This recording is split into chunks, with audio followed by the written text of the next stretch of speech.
नई शुरुआत डराती है, लेकिन याद रखना सफलता मुश्किलों के बाद ही आती है। Hello, good morning, hello everyone, welcome back to my channel Dhriti and mamma lifestyle. श्री शिवाय नमस्तुभ्यम। लाइफ में कड़ी मेहनत और हार्ड वर्क करके हर वो असंभव चीज़ पाई जा सकती है। दुनिया में कोई भी ऐसी चीज़ नहीं है जिसे हम हासिल नहीं कर सकते। बहुत ज़्यादा जितनी भी मुश्किलें लाइफ में आती हैं उनको पार करके, एक कड़ी मेहनत करके और अपने पे खुद पे भरोसा होना, तो हर चीज़ हासिल की जा सकती है। खुद पे भरोसा रखना बहुत ज़्यादा ज़रूरी है। अगर खुद पे भरोसा है तो आप कुछ भी कर सकते हो लाइफ में। हर वो चीज़ अचीव कर सकते हो जो आप पाना चाहते हो, और जिसको आप लक्ष्य करके चलते हो आगे वो चीज़ पा सकते हो। इसलिए जीवन में सफलता कड़ी मेहनत करना बहुत ज़रूरी है, और उसी से आपको एक नई राह, नई सफलता और नई ज़िंदगी, नई उम्मीदें मिलती हैं, जिससे कि हम अपनी नई लाइफ को शुरुआत करते हैं। तो आज है 18 सितंबर। तो सुबह मैं आज 5:30 बजे उठी। उसके बाद में बैठ गई अपना पढ़ाई करने। और सुबह आज से धृति को स्कूल जाना था, तो अभी तो मैं 7:30 बजे तक, 7:45 बजे तक स्टडी करूँगी। फिर उसके बाद मुझे लंच उसका बनाना होता है। तो धृति तो चली गई है स्कूल। 7:30 बजे तक मैंने अपनी पढ़ाई करी, फिर धृति को मैंने स्कूल भेजा। और आज सिर्फ थोड़ा सा भूखा था, सुबह 8 बजे उठ गया था धृति के साथ में ही। तो मैंने उसके लिए बना ओट्स, क्योंकि वो जब पहले छोटा था तो वो सारी चीज़ें, जो कुछ भी मैं बनाऊँ उसको, तो वो खा लिया करता था। बट अभी उसके साथ एक प्रॉब्लम है कि वो सब कुछ सारी चीज़ें नहीं खाता। जो उसका मन होगा वही चीज़ें वो खाता है, बाकी चीज़ें थूक देगा या तो फिर उल्टी कर देगा। तो मुझे बच्चों के साथ उनके खाने पीने का भी बहुत ज़्यादा ध्यान रखना पड़ता है, क्योंकि बच्चे हैं छोटे, जो उनको पसंद होता है खाते हैं, वरना वो फिर उनको थूक देते हैं। जैसा कि सभी जानते हैं कि मैं MP से हूँ और वर्ग 2 की प्रिपरेशन कर रही हूँ, और मैं एक हाउसवाइफ हूँ। जैसा कि मैं सबको पता है कि मेरे 2 बच्चे हैं छोटे, और मैं जॉइंट फैमिली में रहती हूँ, जो कि मुझे सारा कुछ देखना पड़ता है, घर काम, बच्चों की खाने पीने का सब कुछ, पढ़ाई लिखाई, और सारा कुछ ख़त्म करने के बाद मैं फिर अपना बैठ गई। दोपहर का स्लॉट जो मेरा होता है 3-4 बजे के टाइम का।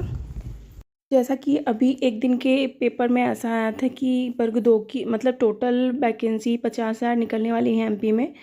तो जो कोई भी डिमोटिवेट हो रहा है कि बहुत कम वैकेंसीज है तो तैयारी क्या करें, तो ऐसा भी हो सकता है कि शायद है कि अगर ज़्यादा वैकेंसीज आ जाती हैं तो फिर सिलेक्शन होना तो पॉसिबल हो जाएगा। बट अभी तो बहुत कम वैकेंसीज है और कोई भी डेट भी नहीं है।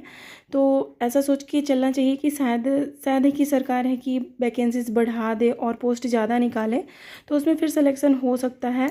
तो अपनी स्टडी को अच्छे से करिए, और डिमोटिवेट होना एक आम बात है, क्योंकि इतने लेट हो गया और वैकेंसीज भी अभी नहीं आई, ना तो कोई फाइनल डेट है।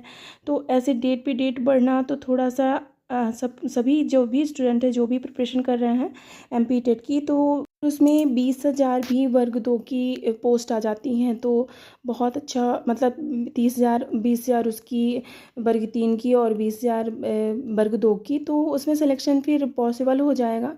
बाकी अभी सरकार का है तो डेट भी नहीं आई है, तो कुछ भी कहा नहीं जा सकता। और एक और टॉपिक कि आप घटना चक्र के नोट्स कैसे बना सकते हैं।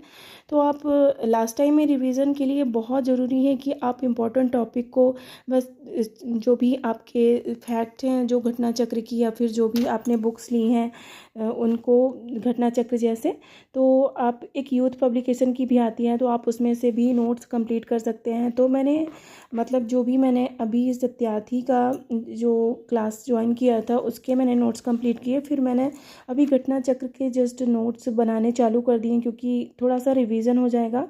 तो एक लास्ट टाइम में रिवीजन करने के लिए भी बहुत अच्छा होगा। तो आप उसका भी बना सकते हैं और प्रिपरेशन कर सकते हैं। तो अपनी तैयारी को अच्छे से करिए, और ये सोच के मत बैठिए कि वैकेंसीज कम हैं या फिर नहीं आ सकती।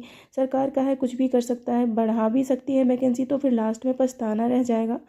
और शाम को मेरा फिर यही रूटीन रहता है डेली का। बच्चे हैं साथ में, तो धृति को वर्क कराना होता है। और धृति ना कल शाम को छत में बहुत ज़्यादा तेज़ से गिरी, उसकी ना चिन पे दाढ़ी में लग गया, टोड़ी में। तो बहुत ज़्यादा उसको सूजन, फटा नहीं, बस इतना है। तो अगर सामने भी रहना है तो इनको देखना पड़ता है। अगर पढ़ने भी बैठो तो थोड़ा सा इधर उधर इनको नहीं होने देती, क्योंकि अगर गिर जाते हैं तो फिर मुझे ही लगता है कि मेरे पढ़ने की वजह से इनको चोट आ गई। और रात का खाना पीना फिनिश करने के बाद मैं मतलब मेरे बहुत सारे काम ऐसे छोटे मोटे हैं जिनकी गिनतियाँ नहीं होती, लेकिन एक हाउसवाइफ बहुत सारे कामों को करती है। बच्चों की देखभाल करना, खाना पीना, घर परिवार, और उसके साथ में पढ़ाई, तो सारा कुछ मैनेज करके चलना ही। तो अगर चैनल पे नए हैं तो चैनल को सपोर्ट करिएगा एंड लाइक करिएगा और चैनल को सब्सक्राइब करिएगा। तो मिलते हैं नेक्स्ट ब्लॉग में। Bye bye.